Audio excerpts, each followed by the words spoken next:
Hey, everybody, it is Matt Weaver here with Bible Truth Project, and I'm joined by Willard Martin. It's been a couple years since we've had Willard on the channel. We've stayed in touch. We've actually met up several times in person, but Willard shared with me, what was it, 2 weeks ago, something like that, that you have Yes. some different thoughts that you've kind of come around to on the Daniel and specifically chapter 7. And I'm excited to hear what you have to say. So I don't know what you're going to have to say. I know you have some things to share. I think it's interesting some of the things that we see shaping up in the world today. I'm not one of those like boo, prophecy people, but you can't ignore um, significance of momentum and movement in the Middle East in general. There's a lot of just world shaping things happening, regardless of our view of eschatology. But I am really curious about what you have to share. So basically, take over and teach us. All right. Well, I'll take a shot at it. Yeah, it's good to be back here with you again, Matt. And yes, on Daniel 7, I shared this with you probably when I was about 3.5 years ago. I was in the very early stages of kind of digging through this and seemed like things were flowing and making sense and coming together. And I'm of the persuasion that I know you had a little bit of pushback on it, and I'm of the persuasion that if I just discuss what I see with those that agree with me, I'm not stretched and I'm not pulled and I'm not forced to grow. We have to So I wrestle with love the word regardless. I love to hear others' perspectives. So yes, on Daniel 7, you have four beasts that come out of the sea. Yep. And the first one is a lion, the second one is a bear, and the third one is a leopard. And then there's a fourth one, which is exceedingly dreadful. He has teeth of iron, and he is given uh, power over the saints to wear them out. So I just like to start off here. Two things before I start, and that is Daniel 2 has the image. Yep. Daniel's shown the image, given the interpretation of the image, given that to Nebuchadnezzar, and it has the kingdom of Babylon, of Yep. Medo Persia, Greece, and Rome. And there's a lot of people try to force that into Daniel 7. And that's originally several years ago where I would have been too. And it just bothered me. It just did not seem to fit. And I'm not okay with forcing puzzle pieces together. They Hmm. need to fit, they need to mesh without any forcing. So as I was digging in, one of the things that stood out to me is that Daniel 2, the four kingdoms, at the end, the stone out of the mountain came down and hit and smote the kingdom and broke it to pieces, and the wind carried it away. It was like oh, what is the word? Like fodder in the threshing floor. The wind carried away, and it says there's no more trace of those kingdoms. In Daniel chapter 7, you have the fourth beast that is destroyed. The fourth kingdom is absolutely destroyed, but the other three had their kingdom taken away for a time, but they remained. So I think that's a key to understanding Daniel chapter 7. And then the second thing on Daniel chapter 7, it's very clear that these four beasts lead up to the Ancient of Days coming down, and one like the Son of Man, the first time, actually only time in the Old Testament where we refer to Jesus as the Son of Man.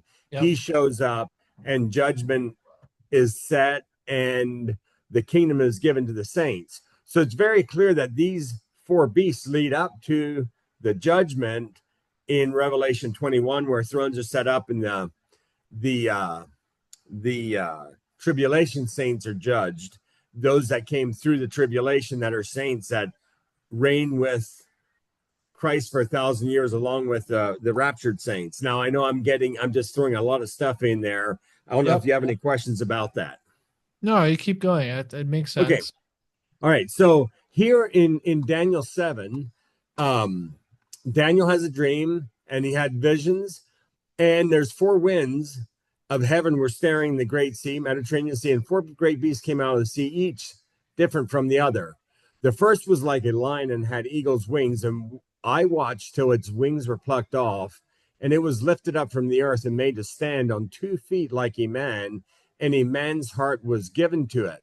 So you have um, England or the United Kingdoms, founded in 1706. Um, and if you look at the coat of arms of England, you have a lion, and Yep. it says the wings were plucked off, and the lion was made to stand like a man on its two legs, and a man's heart was given to it. The wings were plucked off in 1776, which is the eagle's wings, which is United States. That's what I see here. So we're about 250 years, almost 250 years since that took place. And when you go into the next, maybe you go back to that. Do you have any thoughts on that? Should just continue and go through this and then ask for your thoughts? No, go for it. That way I can Okay. understand the whole picture. Because if I start So, like, I mean, I won't understand. I'm a type of guy that loves to see kind of where you're going, context, yep, line yep, of thought before I start asking questions. yep. So yeah, I mean, I understand where your correlation makes Mhm. sense. So yep. So this is the last final four kingdoms. England is, or United Kingdoms is the first of those four, and you have United States coming up in 1776. The eagle's wings being plucked off. Picture of the eagle. The next one, chapter verse 5, it says, and suddenly another beast, a second like a bear, it was raised up on one side and had three ribs in its mouth between its teeth. And they said thus to it, arise, devour much flesh. This is a picture of Russia, or the USSR, which was founded in, you say 1922. It was actually a little before that. That's when the USSR was founded, but the image of the bear was actually prior to that. Interesting thing is that the three ribs in its mouth, and it's told to arise and devour much flesh. Vladimir Lenin, he was born in 18, I believe 1870 sometime, and he's the first of those three ribs. And he followed Karl Marx, and his whole, uh, uh, Marxism. communism, Yep. Marxism, yes. So that's the first of the three ribs. The second of the three ribs is Joseph Stalin. Stalin came right after Lenin. He actually was Empire lieutenant under him. Lenin killed 54, somewhere between 54 and 61 million total. This is total in the USSR. Joseph Stalin murdered about 20 or 20 plus million of that 54 to 61. So the two of them killed about 54, between 54 and 61 million people. Interesting thing, the third one, and this extended out across the Asian continent over into China, was Mao. Mao murdered between 40 and 80 million people in China, and he followed a pretty much a Marxist Lenin type thinking and government in communism. And between these three leaders, there's anywhere from 94 to 140 million people that were killed Yep. between these three leaders. Yep. And we look at, the Holocaust, which was a tragedy, and the evil of Hitler and Nazi Germany, and these three guys make that look like a walk in the park. Right. I'm not downplaying what happened in World War II or with the Holocaust. I'm just saying these guys were murderers on a mass scale. And there in verse 5, when it says, arise, devour much flesh, I believe those three ribs, and that is talking about the whole Marxist, communist mindset and governments that was established. And that was the second major world power that came on the scene after the United States. So going to verse 6, after this I looked, and there was another like a leopard, which had on its back 4 wings of a bird. The beast also had 4 heads, and dominion was given to it. So here in this 4-headed leopard, we see Nazi Germany, which is founded in 1933. Okay. And the thing that I want to point out here is the 4 heads and the 4 wings.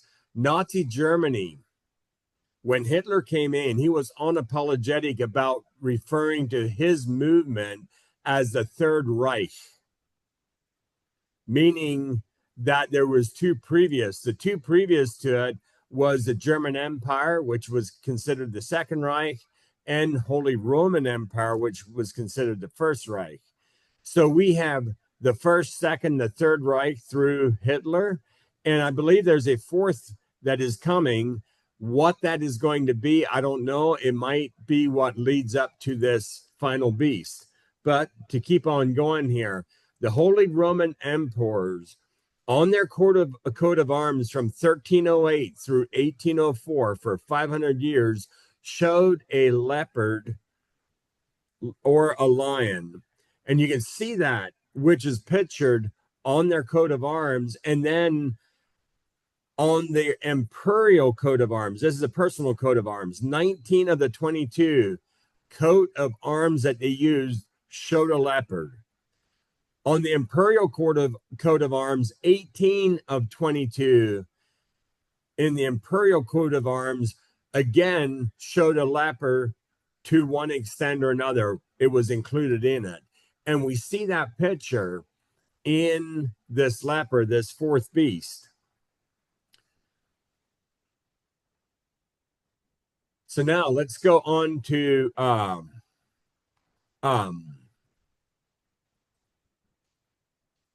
4th, that's my thinking. The 4th is the European Union.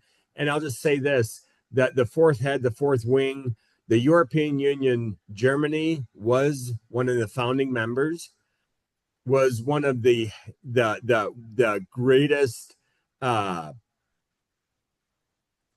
military, and well, not militaries, but the greatest financial manufacturer, biggest powerhouse as far as gross domestic products of the European Union is Germany.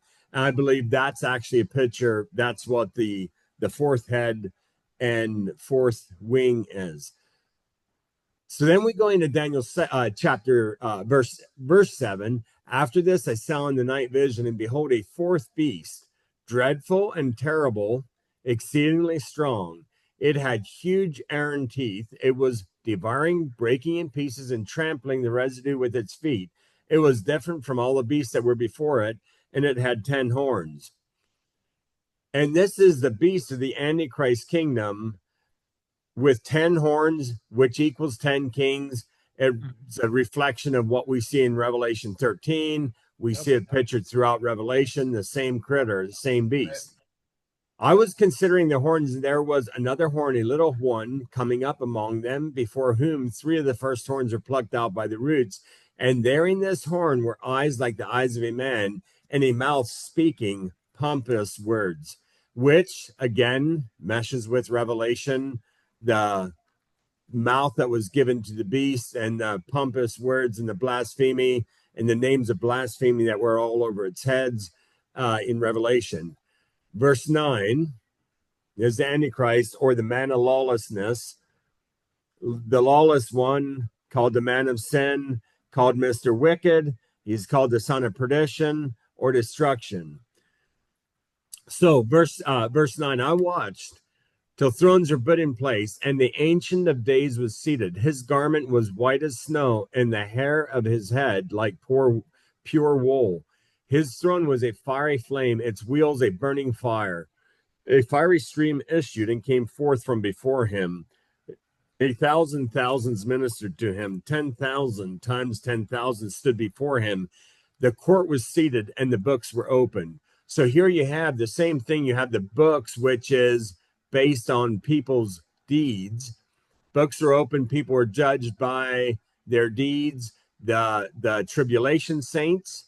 I believe this is a picture of Revelation 21. This is not the great white throne, not the great white throne judgment. This is the judgment set after Jesus returns and before going into the 1,000-year reign. And again, they had the Matthew 25, the sheep and goat judgment, with the judgment of the Gentiles and the judgment of the nations, is also taking place here, where all the goats are put on his left side, the sheep are put on his right. The goats are sent directly to the lake of fire. The sheep are told to come and inherit the kingdom prepared for you from the foundation of the world, referring to the restored kingdom, the way it was intended, the way it was in the Garden of Eden.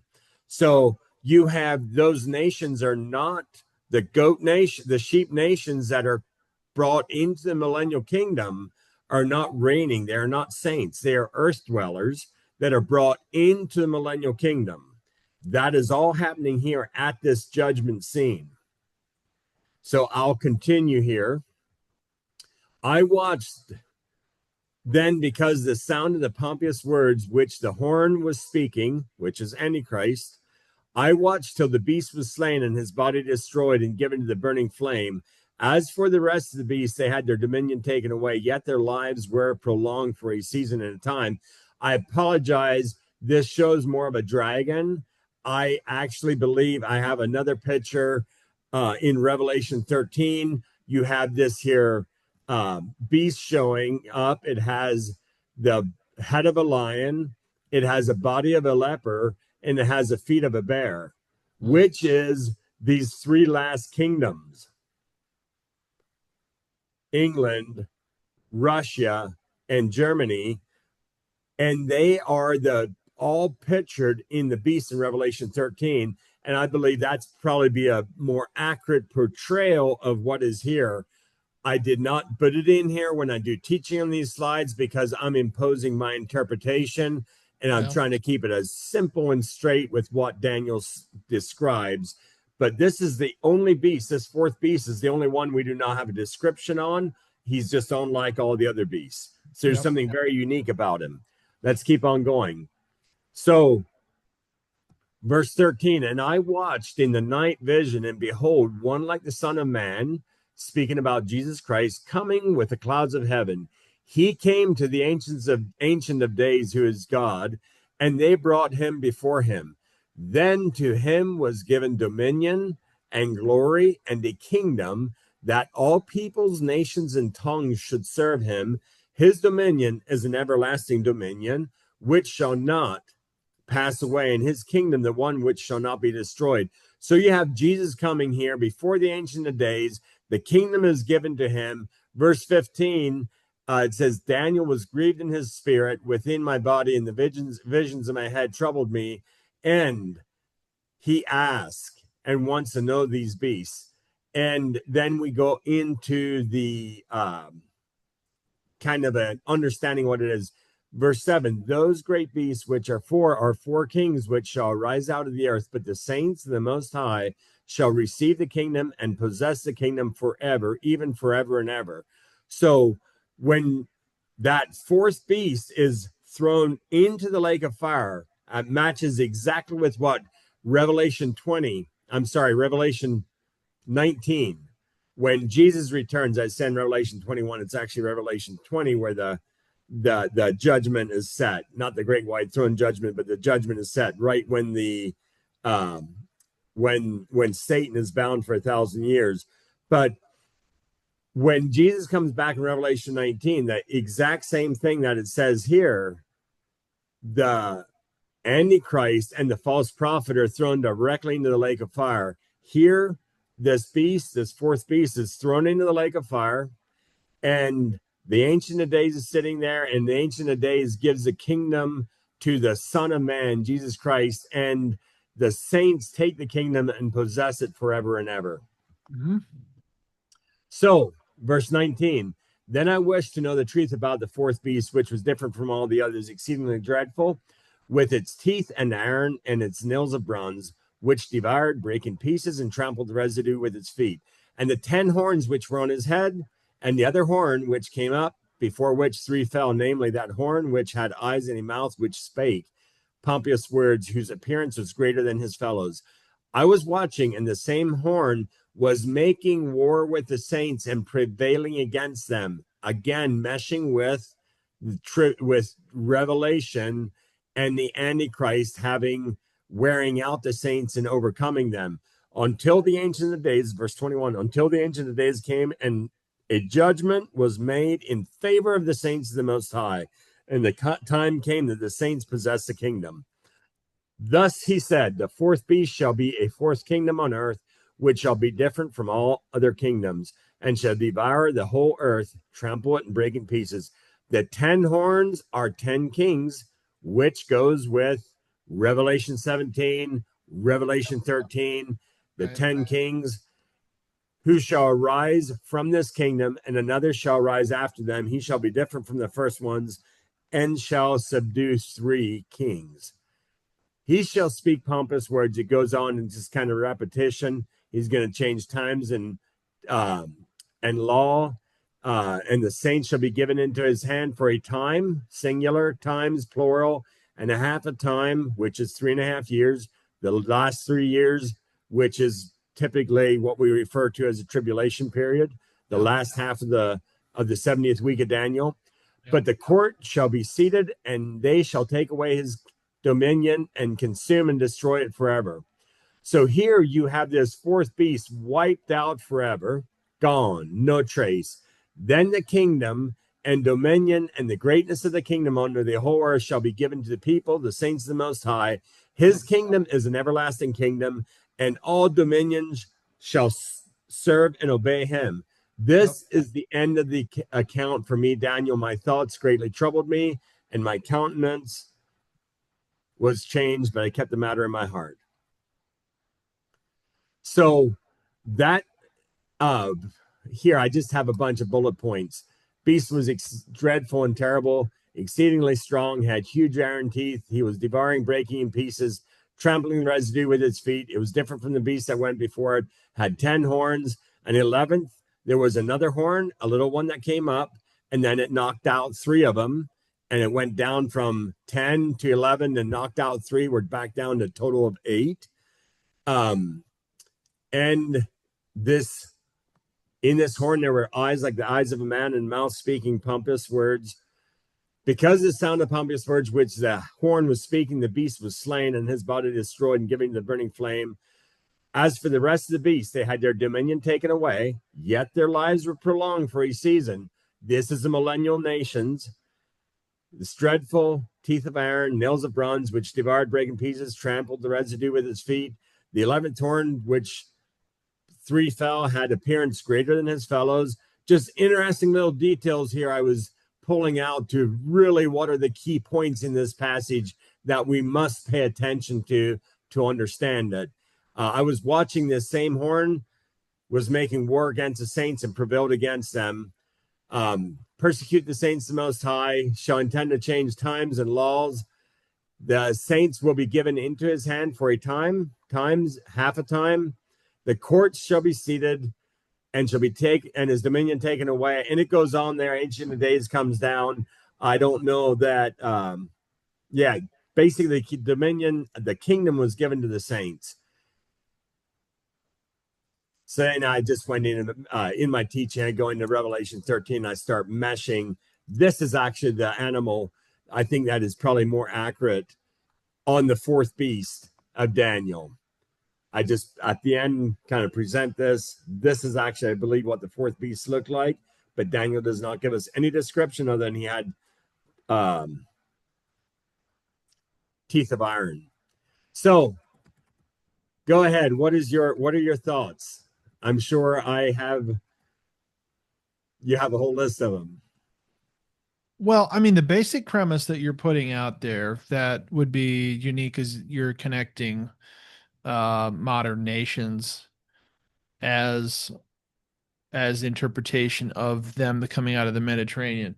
Here's my general theory, and I Mm-hmm. don't know if I have, you know, I don't have the answer just from my opinion on the identity of who the four beasts are. You present a very viable theory of the nationalities involved. Mm-hmm. I view a little bit probably since we would have spoken last, and this would have been probably 2 years ago now.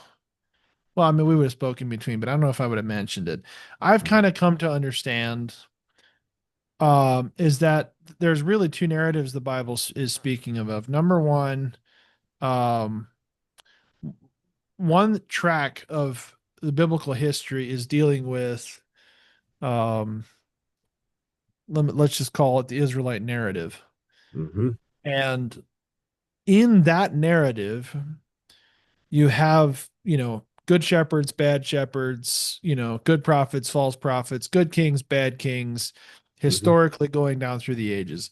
Mm-hmm. And even in the days of, like, we come up to the days of Jesus, you had the Herods, which were bad kings, if you will. Mm-hmm.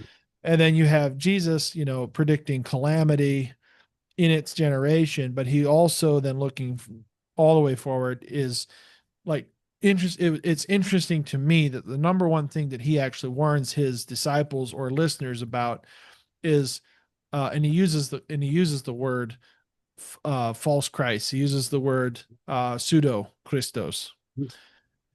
And in my mind, to a Jewish audience, which is what was listening at that point, Mm-hmm. the number one warning he had for them was there's a false Christ that you guys have to be aware of. Yes. The other narrative in uh, prophecy is that of the opposer, okay, Mm-hmm. which is many different hats throughout history. Babylonians, the Assyrians, the Romans, they all came, I mean, the Egyptians technically, they all came and afflicted Israel throughout the history Mm-hmm. of the nation. And there's this element of opposer. And Mm-hmm. that's where we get this word anachristos, right? Mm-hmm. Antichrist is he Mm-hmm. is an opposer of the whole narrative that Israel is living through. So, in other words, you have these two narratives, and this is also kind of where you pick up on in the image of in Revelation of the two women. You have one woman who gives birth to the Messiah, and then you have this other woman who is full of the vile things, who rides the beast, etc. Mm-hmm. Okay, whatever. There's just these analogies of these two tracks that go through history. Mm-hmm. What I see with the whole Antichrist narrative as a whole, and this is where, I mean, you may be right, and it's interesting to if you're summarizing it as you're dealing with America, you're dealing with the European Union, and you would summarize it as kind of America, European Union, and what's the other Russia. one? Russia, Right. Yeah. and you see that as the major powers that Mm-hmm. exist in the world. And it's certainly to this day, without question, that's the case. Mm-hmm. So if the Lord's coming back in our time frame, those are the major powers. So that's a very fair assumption in the here and now. Um, but in this whole thing, like one of the angles I've been studying a lot about this whole out of the sea. Okay. So one of the Mm-hmm. interesting things that I've drawn in correlations to, because I was doing some research on a book in this whole narrative, like here in Daniel with the four beasts coming out of the sea, is pre-flood. If you think about it this way, Willard, Mm-hmm. if you Mm-hmm. go pre-flood, the judgment of the flood did what? It covered the earth, and it basically it covered the low places in the earth. There's a verse in the Bible that really intrigued me. Let me find it real quick. Mm-hmm. That let me see if I can find it real quick. Sorry, give me just a second. Is it 28?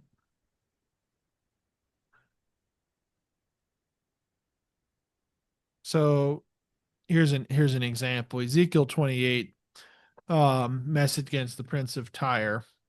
Hmm. Son of man, say to the prince of Tyre, this is what the sovereign Lord says. Your heart is proud, and you said, I am a god. I sit in the seat of gods in the heart of the seas. So the sea generally in scripture, like you said, is referencing the Mediterranean. There's a lot going on with the Mediterranean. Hmm. And it could be So, and referencing hmm something else. It could hmm be. It could be referencing some of the other oceans. But in biblical prophecy as a whole, it's really referencing the Mediterranean. So just, and mhm, so it's interesting here that he's talking about in the heart of the seas. What is this? The Prince of Tyre. Your heart is proud. And you said, I am a God. I sit in the seat of the gods in the heart of the seas. mhm, But yet you are a man and not a God, though you think you're godlike. Look, you are wiser than Daniel. No secret is hidden from you. By your wisdom and understanding, you have gained wealth for yourself. You have amassed gold, silver in your treasuries by your skill, trade. So there's this weird analogy going on here between the Prince of Tyre, who is a man, and this King of Tyre, mhm, who is kind of like it's weird. It's like almost a hybridization, if you will, between mhm. the man who's actually the king and the entity behind the man. Yep. But what he says is interesting. I am about to bring foreigners against you, the most terrifying nations. They will draw their swords against the grandeur made by your wisdom, and they will defile your splendor. They will bring you down to the pit, and you will die violently in the heart of the seas. Hmm. So, this narrative where I was going with this is if you think about the pre-Diluvian world, so the pre-deluge, pre-flood world, Hmm. one of the interesting things is if you take all the water away, let's take ocean levels down by 100, 200 feet, say Hmm. whatever, the world is a very different place. If Very. you get populations lower, lifespans could hypothetically also increase because UV is not as prevalent. Mhm, The whole garden like nature of what is described there pre-flood makes more mhm, sense. mhm, Um, but then it keeps going. The Lord's message came to him, Son of man, sing a lament for the king of Tyre and say to him, this is what the sovereign Lord says. You were the seal of perfection, full of wisdom and perfect in beauty. You were in Eden, the mhm, garden of God. Every precious stone was your covering. Anyway, you know all that. mhm, Um, but then it comes down to, let me just see if I can find it here. I think it's 26. Let me find it here real quick. Daughter straight blows, cover you. To find the right verse here. Here. And this is Ezekiel 26:20. Fascinating verse. I don't know quite mhm, what to make of it, but in this context of pre-Diluvian world, okay, you think of the potential of what was going on pre-flood. We don't know the full extent, but we know there's these things called Nephilim. We know there's this potential mixture between the sons of God, whatever that is, and the daughters of men, and corruption in the animals and corruption, all kinds of things. And in these lower places is perhaps where humanity lived. And then you had the flood, which destroyed that and brought everybody up into higher elevations in the earth, which maybe caused the shortening of lifespans, etc. But mhm. here's where it's interesting. 26:20, it says this, then I will bring you down. Let me just actually go back for one. This is what the sovereign Lord says, verse 19 of chapter 26. When I make you desolate like the uninhabited cities, when I bring up the deep over you and the surging waters overwhelm you, which that's a clear connection to flood language. Okay. Mhm, So judgment again, if you will. Then I mhm, will bring you down to bygone people to mhm, be with those who descend to the pit, clearly connecting the pit idea to the great sea, that whole kind of narrative. I will make you live in the lower parts of the earth among, and here's where it's interesting, primeval ruins, right? yep, What does that mean? And with those who descend to the pit, so that you will not be inhabited nor stand in the land of the living. yep. New King James Version says in places desolate from antiquity. Yep.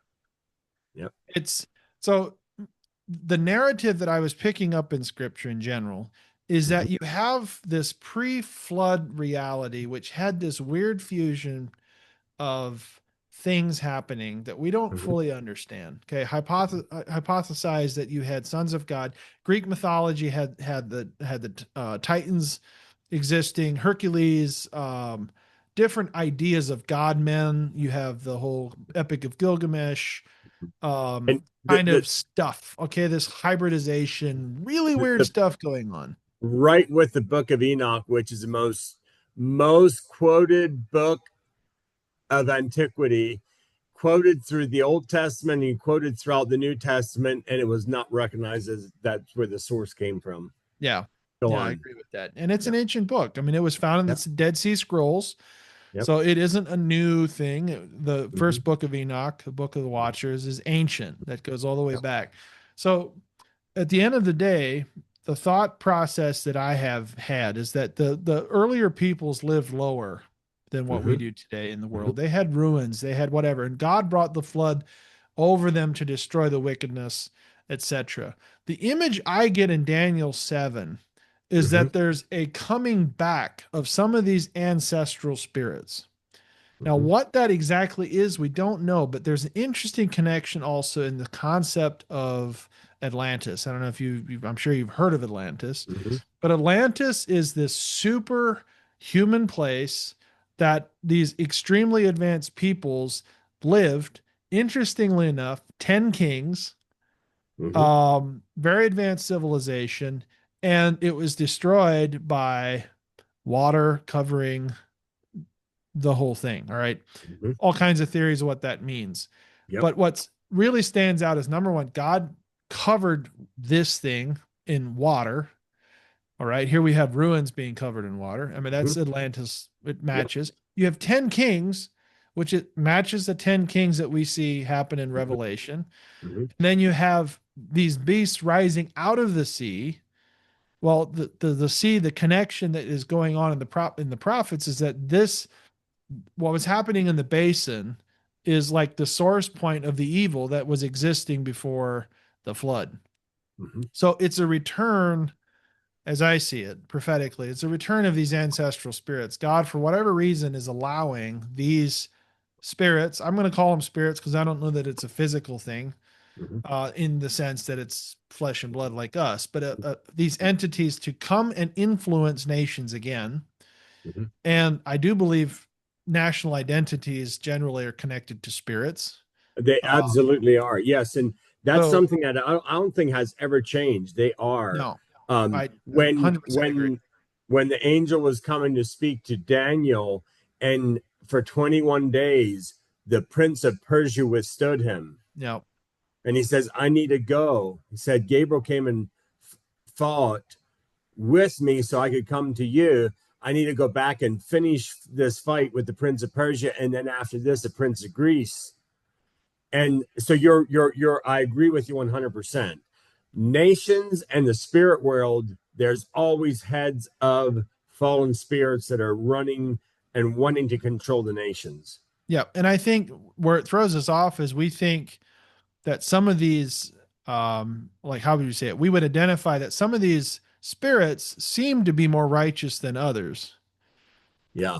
You have to understand, like, yeah, just like a human today, there are humans capable of doing good. Mm-hmm. That doesn't mean they're good, Yep. right? Yep. So spirits that have free will, which I think they probably do, Mm-hmm. are also capable of doing good things. It doesn't mean they're good spirits. Yeah. So there's a If little bit if of it's something if for someone to chew on. So and if it's a fallen spirit, it's a lying spirit, or no, disobedient spirit. All fallen spirits are disobedient spirits. yeah. But yeah, go on. Well, in this so what I kind of under, especially if you look at from the Enochian point of view, he looked at the spirits that roam the earth today as the bastard spirits of the angels who fell, who the angels themselves were judged and thrown in chains. So it's not them controlling this narrative, um, but it is their offspring who don't belong in heaven, and they don't really belong, and so they roam the earth causing chaos. And it's a fascinating concept that, here you have this entity, this spirit influencing human kings, and the same narrative that how God dealt with people pre-flood he's Mhm. talking about here. Mhm. I think it's a similar thing going on. I think you're right in that. I don't know identity wise. I think you have a very plausible theory that of the four nations being that. The other side of the equation that we read about in like the Olivet Discourse in Matthew is the kings of the east also join the fray. You have the Assyrian that Mhm. stands up and causes chaos. You Mhm. have the king of the north and the king of the Mhm. south, and then you have the kings of the Mhm. east and the west. Yep. And look, there's 10 kings going on here, and there's Mhm. four heads, and then there's 10, or there's 10 kings on one of the heads and four heads. All right, so we know there's a multiplicity of kingdoms Mhm. represented in the last days. It's Mhm. not, we tend to think singular global government. It's they're unified in their attempt to keep the kingdom of God from fully breaking in Yep. through Israel, as I Mhm. understand it. Mhm. Um, but they ultimately will nearly be successful because they will cause tremendous chaos and suffering. Mhm. Um, and yet at the end, the Lord will come and he will judge all the nations. Yep. And yeah, so in theory, I don't know that necessarily disagree with anything at Mhm. all Yep. necessarily. There's going to be nuance to how it all plays out, and you and I have talked about, like, rapture, pre-trib, mid-trib, post, Mhm. okay, those are all like little things we don't know exactly how it plays out. I tend to be pre-wrath, Mhm. pre-wrath being when the Lord is coming back, that we join him in the clouds, and then we are part of the procession as he comes back, not necessarily that we're gone before any trouble happens. Happy Mhm. if that happens. I mean, I'm happy to be wrong, frankly, but that's just how I understand it. But there Mhm. again, to me, that's such a final point. But by the time you get to that point, you you'll just be, Lord help me.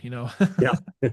And one Oh, of the things, one of the things here with back to what you had started on with the water in Revelation 17, you again have the woman that's sitting on many waters.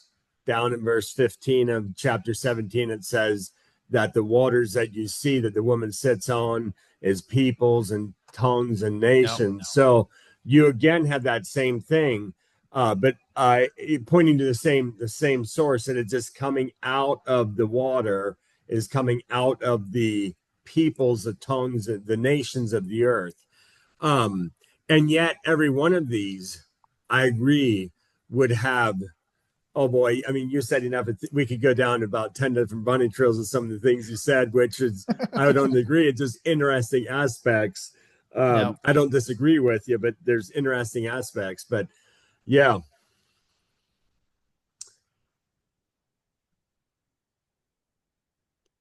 I think one of the things, um, Revelation 17, when I look at Revelation 17, um, I see the woman riding the beast as an apostate church, apostate religious system.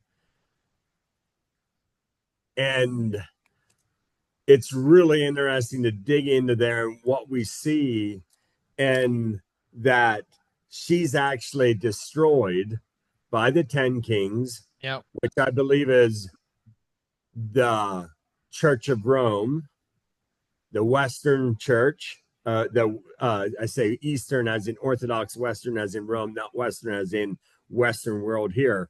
However, when you go back to the seven churches and you take a deep dive into the seven churches and the seven church types, the Church of Thyatira is that woman, and she's a mother of harlots. All reformers came out of her.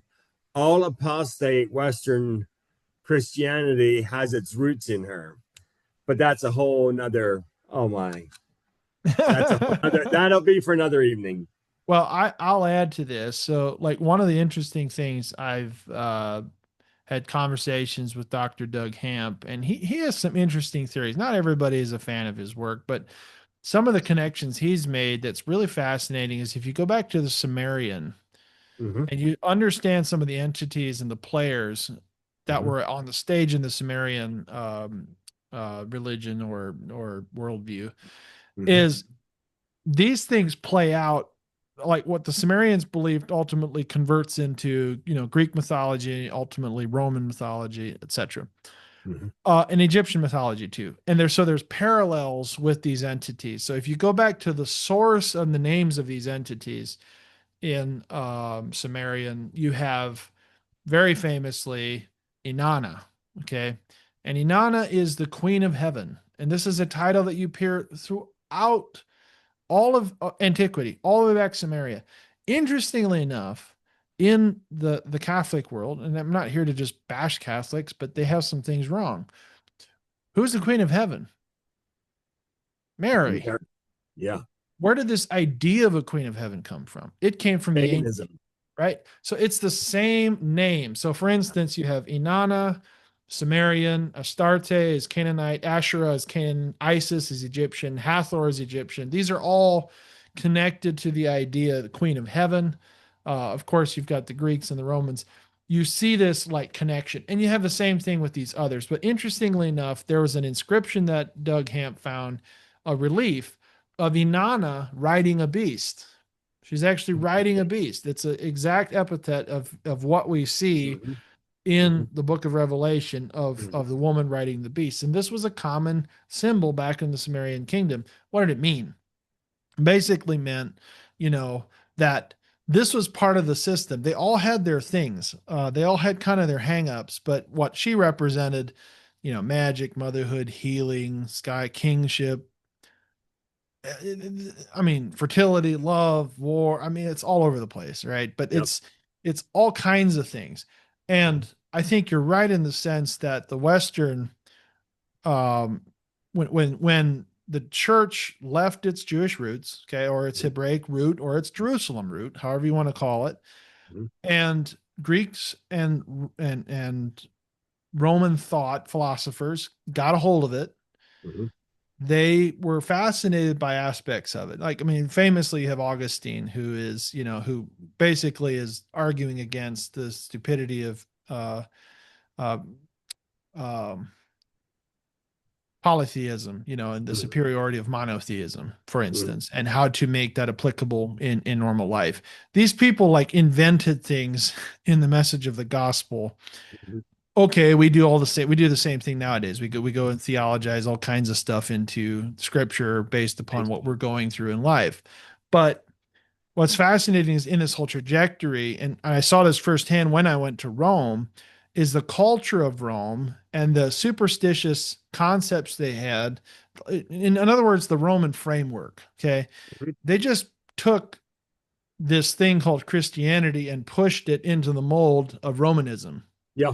Yep. And it became this hybrid religion that bridged the gap between the two. Because the Romans actually at the highest level, there's Mithraism, there's all kinds of gods they worship, but Mithraism is one of the biggies that believed in, son of a god, born of a virgin, whatever. So this Christian thing comes along and it's like, oh, this is the same thing. Suppose I think Yep. Mithras, if I'm right, had 12 Mhm. apostles or disciples.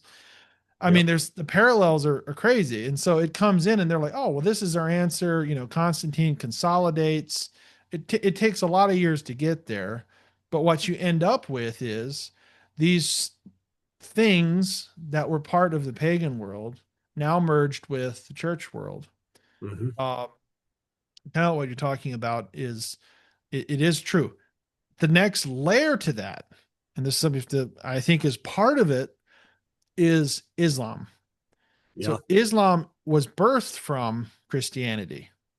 All Mhm. right. It came from the same thread, but it is a different, it's of the same root. Let's put it that way. Yep.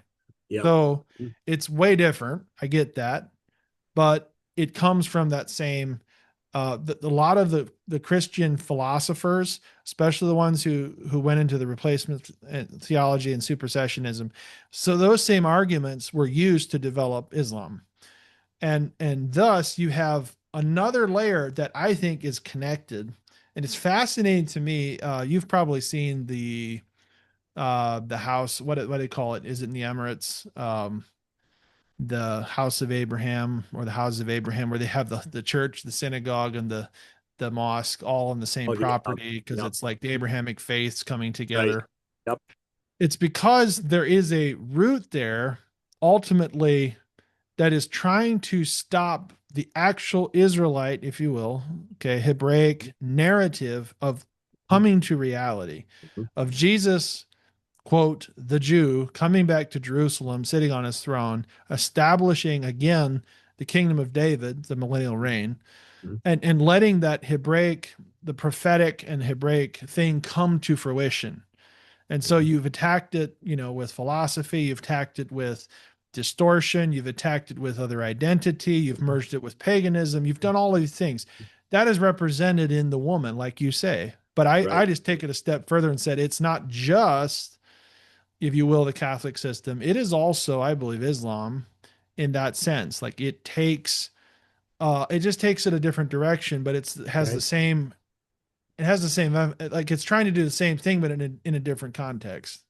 So what you said there is interesting because you see Antichrist. So there's a millennial, well, the tribulation temple is going to be built. That will be built here shortly, I believe. It's very likely. Antichrist is sitting in that temple on the Temple Mount, claiming to be God, claiming to be Jesus Christ,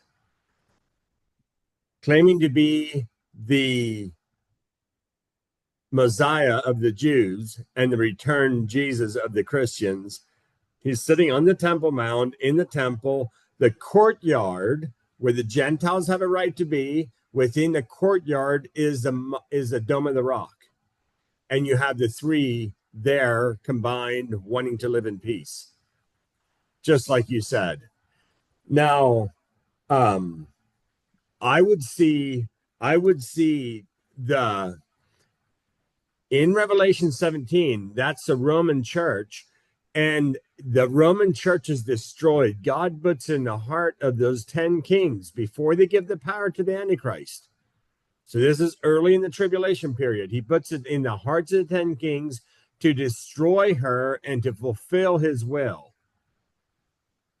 And after they destroy her, they turn and they give all their power to the Antichrist.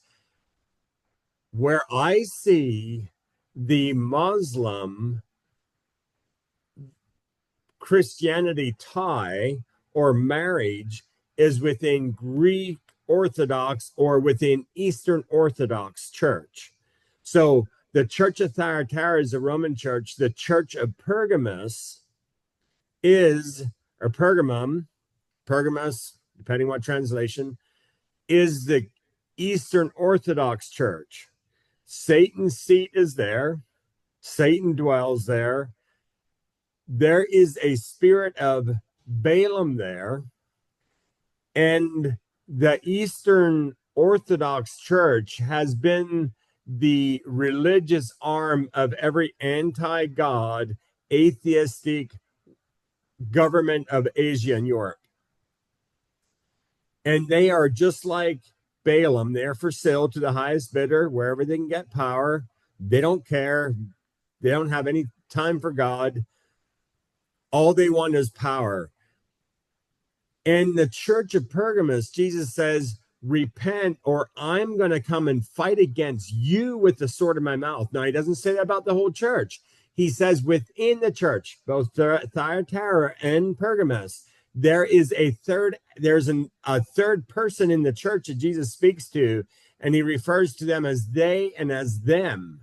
Those that do not know the depth of Satan, I will lay no other burden on them. But it says on Jezebel and on those within the church of Pergamus, Jezebel and Thyatira, church, Balaam says, if you don't repent, I'm going to come and fight against them with a sword in my mouth. That third person in there, and I believe that you're going to see a marriage. And this here's what Muslims teach. Islam teaches that there's going to be a merging of Christianity and Islam, and a peace between them, a merging, coming together as one.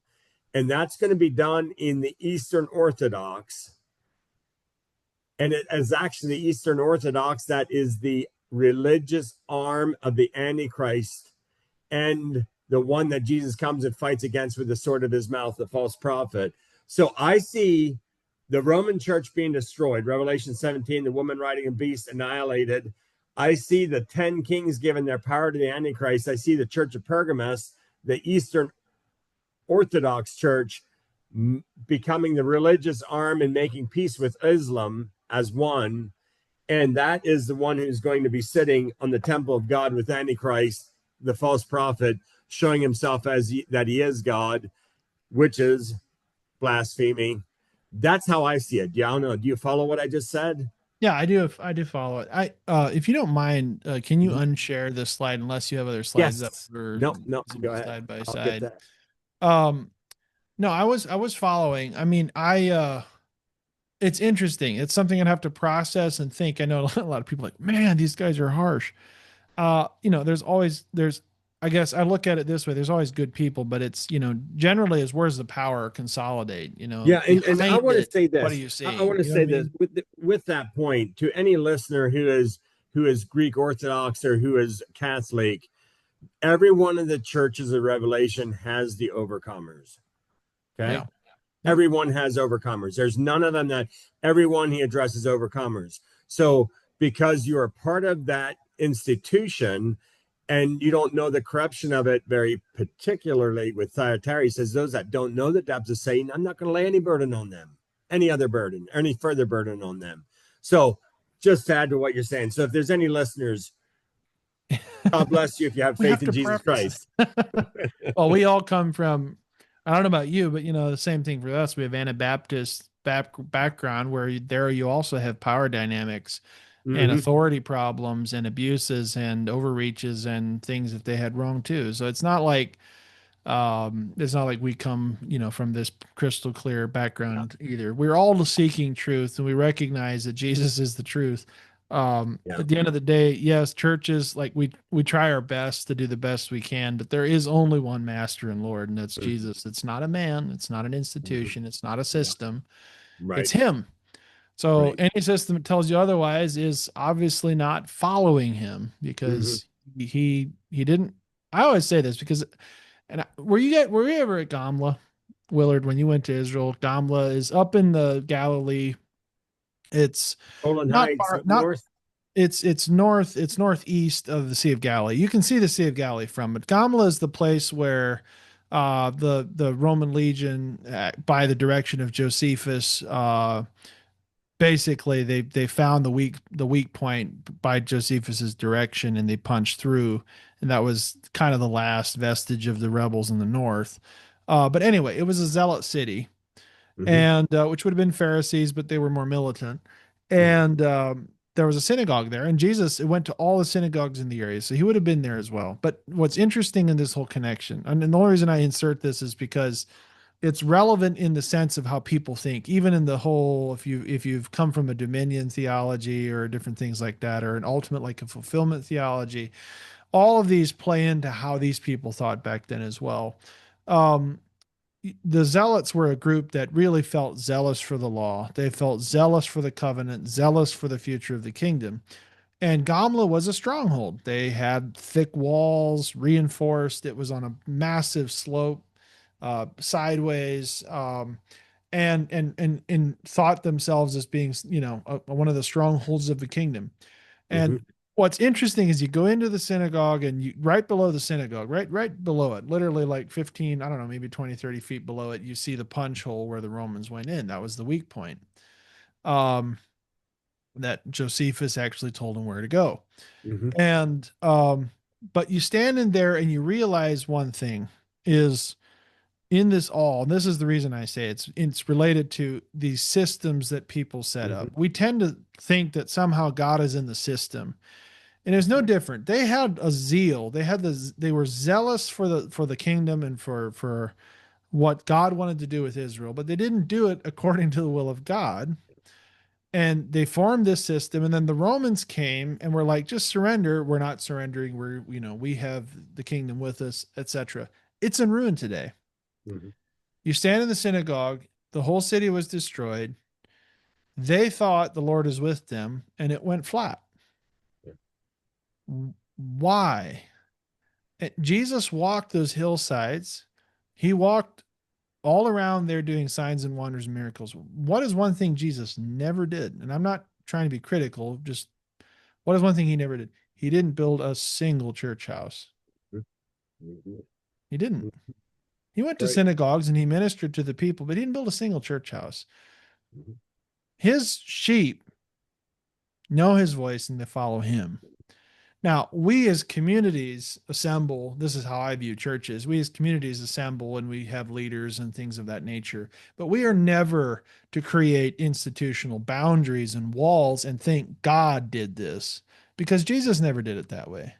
Right. It's not how he led. It's not how he lived. It's not how he walked. He never, ever, not a single phrase from Jesus tells us how to operate a church.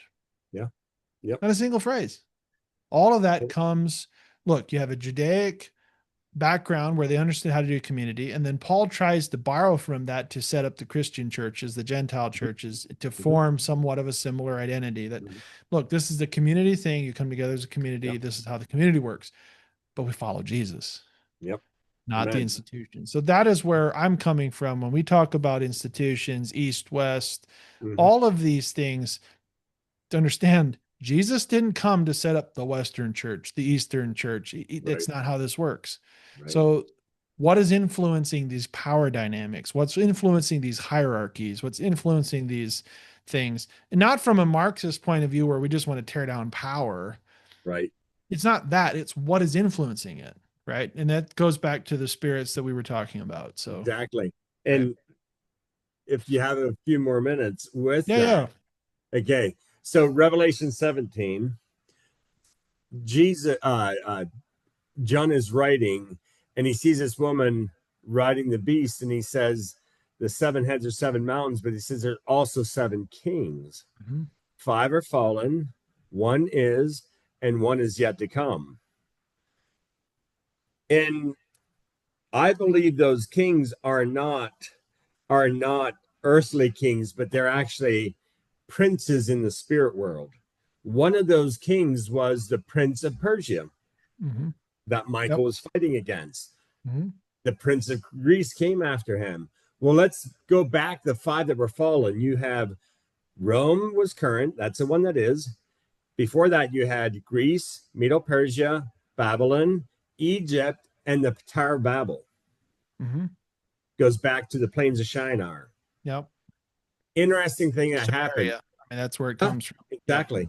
So you have on the plains of Shinar, you have the empire spirit, most powerful spirit, uniting people, building a tower, Yep. and God looks down and says, if this continues, it's going to hijack my plan of salvation. There's nothing that's going to be kept from them. Mm-hmm. So God destroys the power of the empire spirit and brings confusion.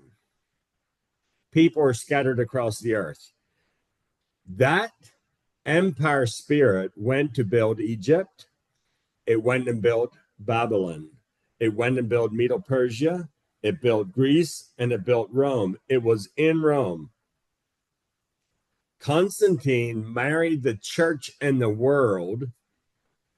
And Yep. now that Roman spirit is system. in the Yep. church. Yeah. And as soon as he did that, what happened? They started building cathedrals and towers. Yep. And the same, and then all the reformers came out of the Catholic Church, out of the Western Church, and all of the reformers that had their roots in it. Here's an interesting thing. You go into any church that has its roots in Catholicism, or you go to the Catholic Church, and you know what? 90% of their sermons are going to they're going to revolve around three things. You know what those three things are? Well, Eucharist is one of them. Mary Well, is probably another. it's actually our name. Say It's again. our name, Our name. a name, making a name. Oh We're yeah, yeah. Christian Baptists, name. Mennonites, Yeah, yeah, yeah. Catholic, Right. preaching your name. The second thing is we want a safe place for our children that they're not scattered. That's a Mm-hmm. common theme everywhere. We want a safe place for our posterity. The third one is we have the right way to heaven to hell with everybody else's tower. Our Hmm. tower will get you to heaven. It's Right. the same stinking three things that were the Tower of Babel Hmm. because it's the same spirit. Yep. So anytime that that spirit is there, a church or a religious meeting, a church quickly evolves into a tower, into a power center, and into corruption. And my passion is that every church leader in the Western world, and not only the Western world, but every church leader in the world would, in the name of Jesus, renounce that spirit, that empire spirit, and recognize it as sin, recognize it as rebellion against God, and come back to the simplicity of the gospel in Jesus Christ. That right there, Matthew, with what you were saying about God not being enamored, God did not establish these systems. It's actually comes from the empire spirit. It comes from corruption and evil. Yeah, That's that where makes sense. I maybe I just Well, and uh, we know how I mean, if you go all the way back, so Sumerian, I mean, I'll just briefly mention some stuff. So like there in the Tower of Babel, one of the connections I've made, it's actually one of the bigger ones. It's actually the reason I was writing this whole project. And it's going to take me probably a decade plus because I don't want to do a sloppy job of it. But one of the interesting things is when Jacob sees, and this is fascinating to me, right? So we have this Eden thing in Genesis, mhm, and then you have the flood. And right after, what do they build? They build a tower into the heavens. yep, Okay. Now, there's a lot of people have a lot of theories. However, here's my theory of what this thing is. And it is mhm, along the lines of what you're talking about, mhm, and you'll see this. So mhm, Jacob, when he leaves Luz in the south, or he leaves Beersheba in the south, and he's on his journey up north. He comes to the area of Luz. He spends the night. You know, this is way before Jerusalem is a city. So Luz or Luz is nobody exactly knows. It's approximately maybe where Bethel is mhm, later. Yeah, okay, you could argue that a little bit. I tend to think it's actually referencing Jerusalem, mhm, where the house of God is. So, mhm, in short, he goes to bed and he has this dream, and he sees what a tower, or he sees a ladder. We call it a mhm, ladder, but in Hebrew it's a sulam, and this is a one-off word. And what it means, the Hebrew of it means steps and a rise of elevation. And on this thing, the angels are ascending and descending. Okay. When mhm, he wakes up, he calls this thing not a ladder, he calls it Beit El, house of God. This is none other than the house of God. mhm, So he has this vision of a rising structure that's stepped, that goes up in elevation. He sees mhm, angels coming down and up, going on this thing. And at the top, he saw one like the Son of Man, or mhm, like God sitting at the top. And then he calls this thing God's house. mhm, So if you follow that thread, right after the flood, the first thing that people make is a structure that's stepped that goes into the heavens. mhm, Why? Because I actually believe that this thing probably existed in Eden. And Eden, I think, as I understand it, is probably like the Garden of Eden, that mhm, is the yep, east side of the Mediterranean basin. It's Israel. And I think that God's house is actually based there. That's why everything centers around it. I sure, think mhm, biblical Eden is the Mediterranean basin. I think the east mhm, side of Eden is Israel. That's why the Garden of Eden was there, the river flowing down, the mhm, later connections with the restoration and the rivers going into the sea and all that yep, stuff. yep, It's overlaying what was there from the beginning. yep, Um, you need to spend endless time on that.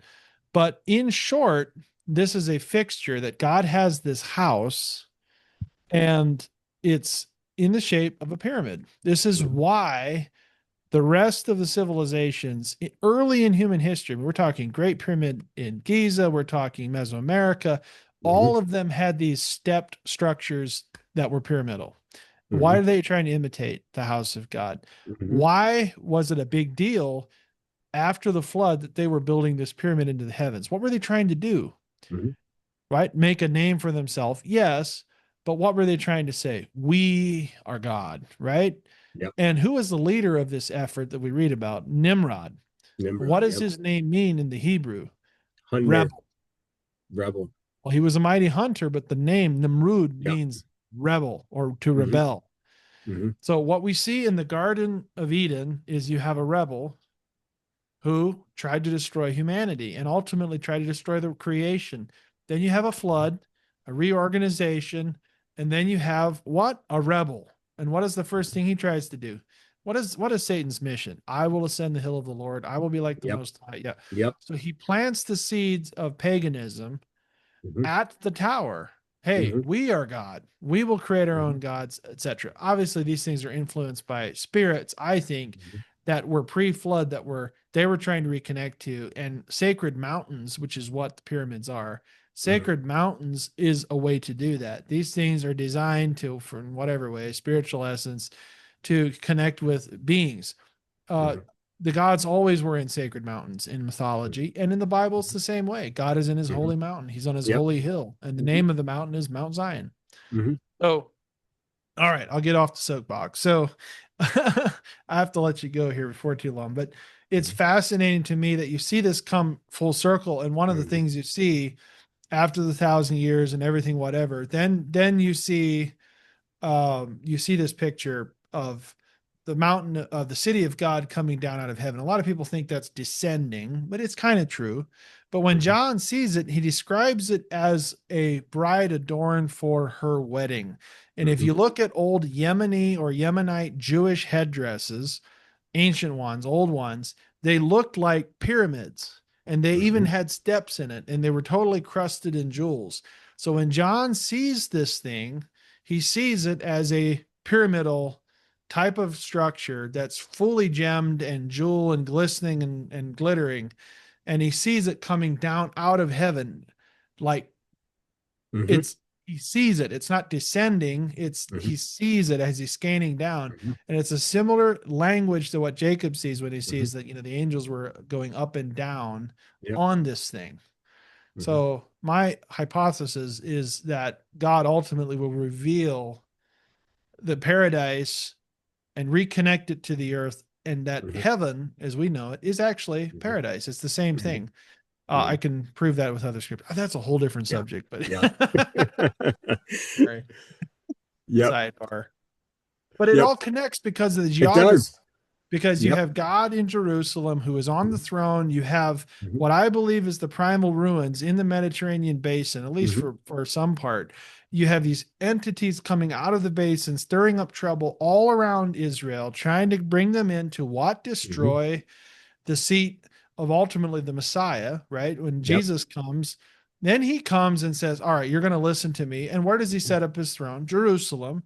Mm-hmm. And then after the 1,000 years, we ultimately see the new Jerusalem, like we see the city revealed Mm-hmm. and established. How all that works, I don't know. But you see the themes clearly in scripture, all the Yeah. way from Genesis all the way to Revelation. Yeah. The Yep. kingpin of the Absolutely. connection Yep. for Mm-hmm. me was in, if you look at this is the key verse. This is the whole thesis is based off of this, and I've done some research. So if you look at the Garden of Eden, the term in Genesis, okay, Gan Eden or Gan Eden, in the Septuagint, which is the Greek translation of the Old Testament, they use paradisos or paradise, if you will, or paradisos. I'm not a Greek scholar, but they use Mm-hmm. paradisos or paradisos. And if you go in Revelation, okay, we know that the tree of life was in paradisos or paradise. Mm-hmm. Eden is paradises. If you go to Revelation, Jesus says, to him who overcomes, I will give the right to eat from the tree of life, present tense, which is in paradisos. And it's Greek, the same word. All right. So what do you mean? In paradise. It is in, it never went anywhere. In other Mm-hmm. words, it never went anywhere. So when Isaiah talks about the veil that enshrouds the people and all this kinds of stuff, this is the stuff that the Lord is going to undo and at the end. But Mm-hmm. again, I don't disagree with the main narrative. We could Mm-hmm. argue about nationalities. I don't have a better theory Yeah. as Yeah. far as the bearer and Mm-hmm. the Mm-hmm. images. I don't really have a better theory. Let's let it Mm-hmm. play out. Mm-hmm. But I think if like we are looking at some really interesting stuff. We are. And at the end of the day, what are the signs that we need to watch for? Jesus Mhm. makes it clear the sign is the abomination of desolation Mhm. set up. And that can only happen if the temple's rebuilt. So you and I are Right. agreed there as Yep. well. Temple must be Yep. rebuilt. And Yep. that's one of these things with the Abraham Accords that could actually happen. I mean, we're living in a time space right now, and I don't know that Trump's the Antichrist, but we have to understand the power dynamics. He actually, with the Abraham Accords, could set the stage for the temple to be rebuilt, Yeah. which would Yep. usher in the Antichrist age. Yep. Like, Yep. and I'm not saying some people are rejoicing for that. I'm not rejoicing for that. I don't want Israel No. to fall into calamity. It's a horrible thing to think about, but And it's like an inevitability. mhm. And we're almost like at the edge of with 2,000 years, we have waited for a moment like Mhm. this, and the moment is Mhm. almost upon us. What do we do with it? Yep. What do And we do with it? even the rebuilding of the temple, there's a lot of people that are really excited about that. I'm excited about it because it's a sign of the time. But you know what? Rebuilding the temple is actually going to be a slap in the face of Jesus saying your sacrifice wasn't enough. And then Antichrist is going to be sitting in there portraying himself as God. Talk about blasphemy. There's so much corruption and blasphemy is going to happen in that temple during the tribulation period. But Israel's coming back. God's Yes. going to Well, take them to true the place. Israel, and what I mean true Israel is there's even in Daniel, it mentions those who know their God. Yep. There is even in the darkest of it, when majority, let's say, of the country accepts this, whatever it is, there are those who know their God, who know that this isn't right. Mm-hmm. And there's us, Gentile believers, who know it isn't right. There's going Yeah. to be a lot of people that don't know the difference. Yeah. And But and those who there's a know their lot God of will past. be persecuted, but they will prevail. They will come out the other side and they will be saved. Yep. Yep. And there's a lot of passages in the Old Testament. I don't have time to go into them now that again and again and again say, I'm going to remove the sinners from among my people. I'm going to remove the rebels from among my people. I'm going to kill the transgressors. And when you have Israel being saved during the tribulation period, there are thousands of Jewish people, the unbelievers, Yep. those that do not have a pure heart after God, those that God knows is not going to repent. Now, here we go, the whole predestination. Now we opened up another branch, another bunny trail. But no, the Old Testament says that they're going to be removed. Yeah. Well, it's the same. Look, throughout this is the way I have to understand. Okay, I don't hold to like what we're touching base with. There's like a dispensational view or covenant. Covenantal is a different. Dispensational is one. I don't consider myself dispensational, only because I don't disagree with maybe some of the concept, but the what I have come to understand is another view that's called commonwealth, and it's based in this idea. Okay, and the only reason I mention is because they're it'll make sense. There's this whole argument right now that's blowing up all over X and social media platforms. Who is the real Israel? Who is true Israel? Okay. Israel's Israel. Okay. Jews are Jews. It's not that hard. However, in the Abrahamic family, in the promises, look, there's a promise of multiple nation or multitude of nations being blessed. That ultimate blessing, according to Hebrews, is Messiah. Great. And in Messiah, he's not distinguishing between Jew and Gentile as far as salvation is concerned. However, he still has given promises to Abraham, Isaac, and Jacob specifically that they would inherit the land and that it would be theirs forever and that he would bless them and they would be his people and that and there's a special blessing there. So you're not going to get rid of that. All throughout history in the Israelite world, there are those who want to serve God and there are those who do not. It's no different today. There are those who want to serve God. There's those who do not. There are those who want to accept, and there's those who, well, okay, whatever. Like even Israel today, probably 60% secular. Um, in the Christian church, quote unquote, how many of them actually practice the faith? Mm-hmm. Maybe 10%. I don't know, Mm-hmm. 20%. Mm-hmm. How many actually care and Mm-hmm. actually practice it, walking it out? So just because there's these shell ideas doesn't mean a thing's a thing. But Yeah. where I'm going at with this is essentially this. The Commonwealth idea is basically this, that the salvation narrative of Israel has always remained and it never went away. That's where I disagree with dispensationalism. It sidelines Israel and makes the church the primary entity. The church, as I understand it, has always been Israel because the name ecclesia, if you will, it just means congregation. In the Old Testament, in the Septuagint, for instance, it uses ecclesia as describing Israel. Mhm. Um, so, in short, what you see in Romans 11 and what's going on, and that is that you have some natural branches that were broken off. Mhm. Why? Because they didn't follow Onward. Yep. in the path, right? They didn't follow the Mhm. narrative. Yep. But there were many that remained. There were Mhm. faithful Jewish believers in Jesus Mhm. ever Mhm. since the gospel came to be. But Yeah. in addition, Gentiles, wild branches were also grafted in. Mhm. Okay. And where the Commonwealth idea comes from is from Ephesians, where Paul says, listen, we are grafted in amongst them who are faithful. Mhm. There are those who are unfaithful who rejected the Mhm. message, they're broken off. The true Mhm. Israel has never changed. The Messiah is ultimately at the center of it. Yep. It is the way it is. But there are those who have rejected it that are broken off. Salvation is not theirs. If he is really the Messiah, Jew or Gentile, it doesn't matter. You're accepting him or rejecting him matters Mhm. if he's truly the Mhm. Messiah. Mhm. If a Jewish person rejects the Messiah, there's a consequence. If a Gentile rejects the Messiah, there's a consequence. If a Right. Mhm. Gentile accepts the Messiah, or a Jewish person accepts the Messiah, it doesn't change the fact that this came out of Israel, Yep. that our faith, our rabbi was Jewish, and that Mhm. he represents the true strain of Israelite religion, the ultimate Mhm. fulfillment of it. That's Mhm. why we have what we call Christianity. Mhm. So that's where I differ with dispensationalism. It would have two entities that would be like Israel's sideline, church is preeminent, and then Israel comes back on.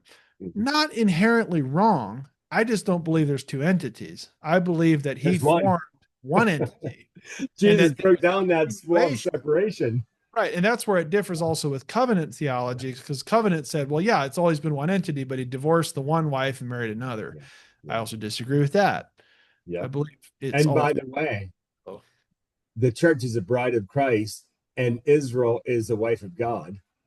exactly. It's the same thing. And Yeah. it is a recovenanting, but through the miracle that Jesus did for us, Mhm. we join because of the misstep of Yeah. Israel, Yep. which is the picture of Hosea, right? Yep. Gomer, Hosea, and Yep. Gomer. Okay, we don't have time to get to that, but Yep. it's a fun sidebar. Sorry, Willard. No.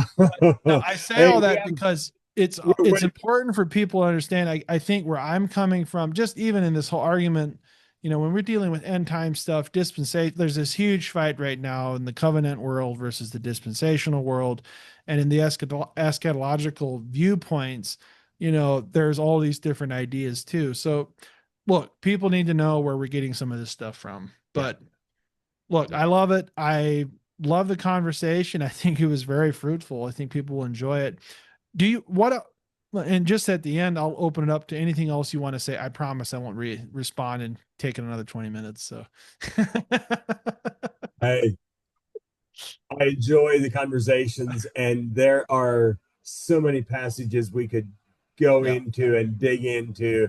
Um, Mention Revelation 13, going into Revelation 17, Revelation 19 and 20, um, Revelation 18, yeah, the Babylon the Great, the world economic engine, as I see it. Man, there is so much there, and you know, dig into it. The Word of God. About 25 years ago, I came to a crisis in my life.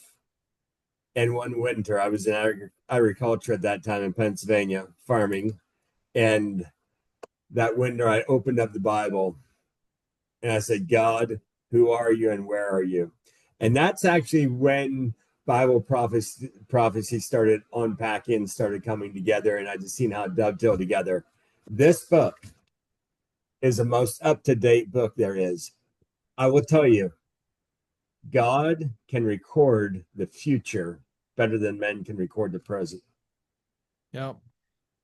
Well, and it's imagine writing a book that's relevant for thousands of years. That's Yeah. not something most people do. What other ancient book do you pick up and learn from? Yeah. Almost nothing. There's And no what other other literary book? work that has influenced more Mhm. people than the Bible. Yep. Period. Yep. Not even Absolutely. close. Not even close. Yep. Well, it's been a privilege. I enjoyed the discussion. I did too. We'll have to pick up on some of these other threads sometime. I love it. No, I love conversing on it. I think it's fascinating. I mean, if what you're saying is true, and I always approach it from that standpoint is, look, we don't know for sure, but if it is true, the picture that is forming is of consolidation of hierarchies and power. Yep. You'll see things sticking their head up. Evil will become and evil is can be disguised in the Western world. It can be disguised as democracy. It doesn't mean Mm. democracy is not really a biblical thing. It's a way of keeping the peace, I guess. It came Right. from the Greeks, but at the end of the day, um, we are witnessing things develop that is intriguing. I mean, we have Yep. potential peace in the Middle East. We have potential building of a temple. Mhm. Those things have not happened in thousands of years, and that's worthy of being careful and watching. I Mhm. love the different theories. I've heard, there's some people that are dogmatic, it's Catholics. There's some people dogmatic, it's Muslims or whatever. Whatever. People come up with all kinds of ways to interpret it. What's important is to understand the overarching narratives Yep. so that when we're in the season, learn Yep. learn the arguments of these different positions because when we're Mhm. in the season, the difference between those who were ready and weren't is there were some who had the revelation needed. They had what they needed at the Yep. moment. They had oil, Yep. and Yep. they what wise. What was the difference between wise and the foolish? The only thing is the vessels had oil in, the They others had didn't. oil, but number one is they were wise. Yeah. They Yep. had wisdom. Hmm. Foolish ones, I don't know. Yep. They weren't aware of the time. Yeah. Yep. Wise ones were wise. They were Yep. informed. They Yep. understood the season that they were in. Mhm. So Mhm. that's Yep. my admonition. Thank you, Yep. Willard. It's Yes, sir. absolutely.